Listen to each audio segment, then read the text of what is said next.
Let me tell you what Ibrahim Traoré is doing. He has got agricultural projects. Burkina Faso is having a farming boom right now because of this great African leader. He has just made a law that any woman who has a child, her medical bills are completely eliminated. It's free to go to the doctor and have a child in Burkina Faso, in this African country, because mothers and maternal care is so important. Donald Trump, look at this man. Try to be like him. Don't be like Zelensky. Don't be a worm. Be a president like Ibrahim Traoré. A startling scene unfolded in New York, where demonstrators chanted the name of an African military leader, Ibrahim Traoré, as they marched in protest against Donald Trump. Why him? Why now? And what does this signify for the future of global resistance? Let's explore. What began as just a name scrawled on a cardboard sign quickly escalated into a widespread political phenomenon. In under 48 hours, Traoré was no longer a name familiar only to Burkina Faso or Sahel observers. It was reverberating through the streets of the world's most powerful nation. But this wasn't random, and it wasn't just hype. It was the cry of people starving for something real, genuine, authentic leadership.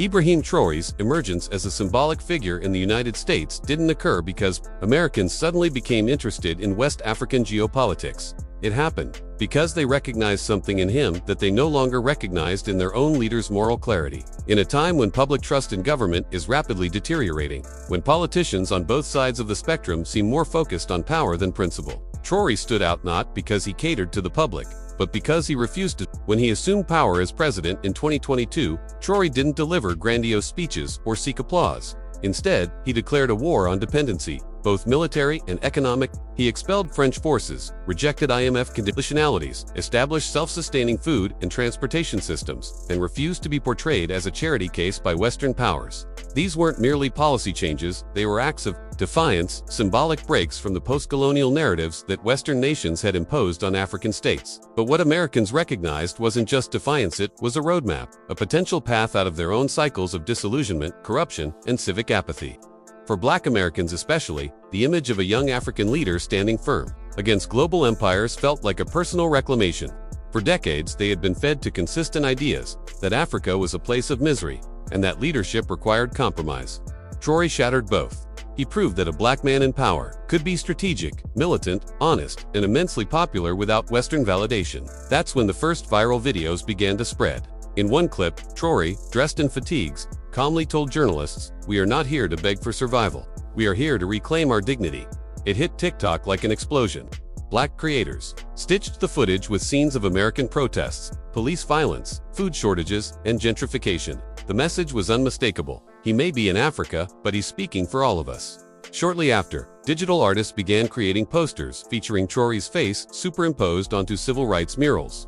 He had become a stand-in for a discussion that no one dared to speak aloud. What if genuine leadership exists only outside traditional systems? What made this even more powerful was that Traoré hadn't given a single interview to American media. He hadn't tried to win over Western audiences. That silence, that absence of PR polishing made him even more compelling. In a world of political performance and media theatrics, he felt raw, untouched by image consultants, and that rawness was magnetic. Another reason he resonated so deeply was his age. In his mid-century Mal, Traoré felt like one of the people, not a career politician, not a billionaire, not an empty bureaucrat, just a young soldier-turned-leader who spoke in the language of the streets he came from. In the eyes of the protesters, that authenticity transcended borders. This wasn't about Burkina Faso anymore. It was about something that had been stolen from people around the world, a voice, a future, a sense of power. And somehow, this man had dared to take it back. So, he became more than just a president, he became a mirror, a symbol of what true leadership looks like when it rises from struggle rather than privilege. So when American protesters began chanting his name, they weren't simply admiring a foreign leader from afar, they were calling out for a new kind of power. A power that doesn't bow, doesn't beg, and doesn't break.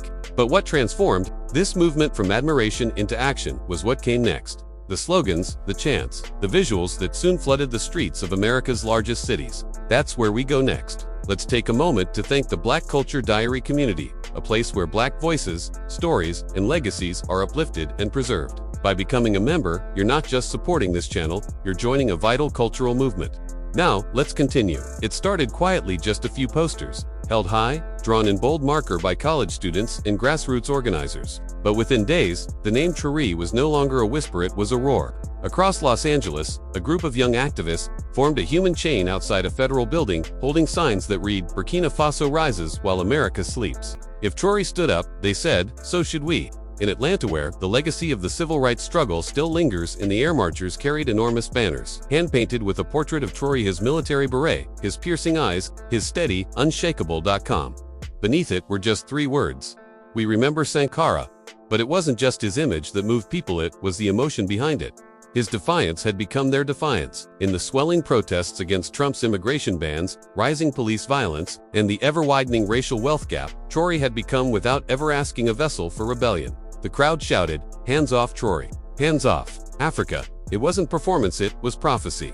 Soon, art collectives began creating high-resolution stencils of Traoré's silhouette. They sprayed them in bold black across walls in Harlem, Oakland, even Miami. His face began showing up on stickers plastered across subway trains, benches, traffic poles next to slogans like, "Build like Traoré." "The revolution wears a beret. This is what dignity looks like." And then came the slogans that cut the deepest, those aimed not just at honoring Traoré, but at shaming America's political elite.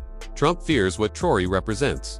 Even the digital space wasn't spared. TikTok edits set to protest. Anthems started going viral, pairing Traoré's speeches with footage of American poverty, housing injustice, and violent police crackdowns. By this point, Traoré's image had broken through the cultural firewall. It wasn't just students and activists anymore. Celebrities began retweeting his words. But what shook the establishment wasn't the noise, it was the depth. These weren't empty gestures, they were a cry for a new standard, a demand for leadership that looked, sounded, and fought for the people.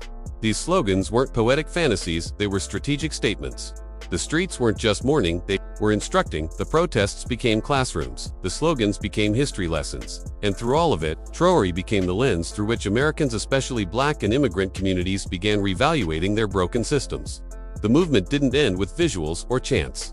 As momentum grew, the political ripple effects started reaching Washington. The same system that had long ignored African resistance now found itself caught in the crosshairs of direct comparison. In political briefings, intelligence reports began noting a startling trend. An African military leader was emerging as a central figure in U.S. protests. For a country that usually dismissed African politics except when tied to resource extraction or military operations, this wasn't just surprising, it was embarrassing. Trump's carefully crafted narrative, one built on strong borders, a secure America, and domination over so-called problematic foreign nations, was being unraveled by a man he never intended to mention. Traoré wasn't supposed to be in the conversation, but now he was the conversation. And the most damning part, he hadn't even lifted a finger. While Trump's team scrambled to justify the inclusion of 25 African countries in the new visa ban expansion, protesters flooded Capitol Hill with petitions and bombarded congressional offices with calls. They demanded answers. Why are we banning nations that are building their own futures? Why are we targeting Africans who are embodying exactly what America claims to value: independence, order, and strength? This wasn't just political optics. This was ideological exposure. Trump's policies were now being measured against a real, living example of what leadership looks like, and the contrast was devastating. While Trump insisted he would make America great again, protesters raised a sharper question. If greatness means sanctions, bans, and bullying, then why does Traoré look more like a liberator than our own president? Traoré had transformed from a name into a yardstick, a comparison so uncomfortable that even centrist Democrats found themselves at a loss for words when faced with questions like, why do we fund military bases in Africa but ignore the continent's homegrown leaders? Why does our media obsess over African coups but ignore African innovation? Why are we banning people from the same nations our foreign policy helped destabilize? It was a rare reversal, an African leader becoming the mirror in which the Western world was forced to see its own failures. And while Trump tried desperately to regain control of the story, one truth had already embedded itself in the minds of thousands. Traoré didn't just reject foreign control in Africa, he exposed its hypocrisy in America. But the story didn't end there. As resistance deepened, it sparked something even more powerful, a Pan-African awakening stretching across continents. The next wave wasn't just about protest, it was about identity. Before we continue, please like and share this video, and subscribe to our channel for more content on Black culture, history, civilization, and identity. Now, back to the story. By the time Traoré's name had echoed through megaphones and appeared on protest murals, something deeper had begun to stir, not in Washington, but within the global black diaspora. What started as a political message had evolved into cultural ignition. For African Americans and first-generation immigrants, this was no longer about foreign affairs. This was personal. Traoré had become a bridge between generations. For years, black Americans had been taught explicitly and subtly that Africa was distant, chaotic, and tragic. School textbooks fixated on famine and war. Hollywood showed only poverty and despair. The news only paid attention when there was violence. The result, a deep psychological separation. Even descendants of the enslaved had come to believe Africa was something to pity, not something to emulate. But Traoré shattered that story. Here stood a young, unapologetically African leader who broke every Western mold. He didn't beg the IMF, he didn't bow before G7 summits. He didn't flash the fake diplomatic smiles crafted by colonial grooming. He wore fatigues, fire, and focus.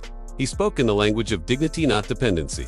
For the diaspora, especially black Americans raised on the legacies of MLK, Malcolm X, Angela Davis, and Fred Hampton, Traoré was something they hadn't seen in decades, a vision of black power that didn't ask permission. That's when community centers and grassroots hubs began to shift their focus.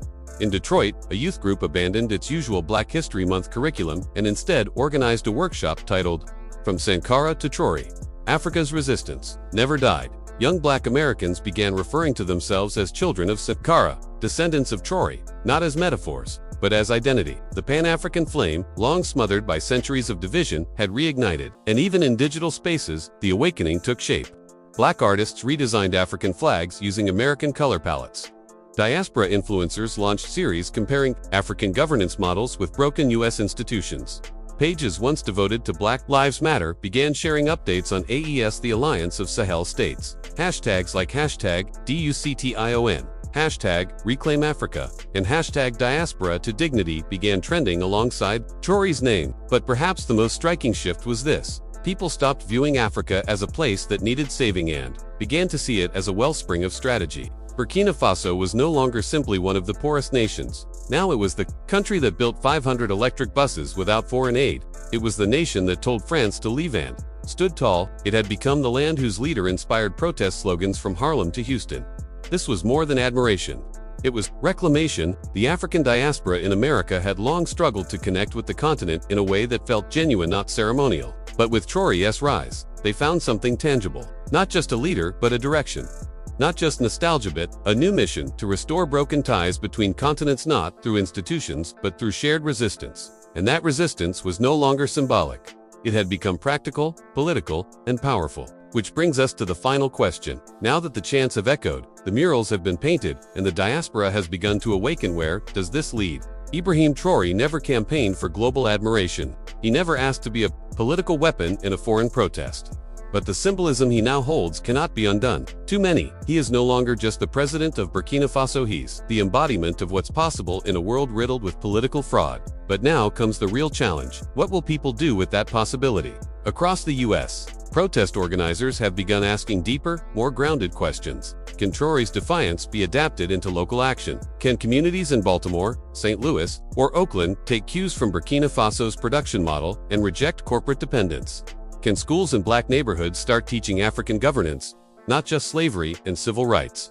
Some are already trying. In Chicago's South Side, a cooperative is piloting an urban agriculture initiative inspired by Burkina Faso's food independence strategy. In Brooklyn, a Pan-African film festival is revamping its program to highlight modern African leadership instead of recycled colonial trauma. In Atlanta, a grassroots campaign is launching a Traoré study series, exploring how post-aid economics could look in urban America. This mindset shift is profound. For the first time in decades, African Americans aren't just reacting to trauma, they're borrowing strategy from strength. The relationship with Africa is no longer abstract or paternal, it's tactical, it's intentional. And even politically, the ripple effect is growing.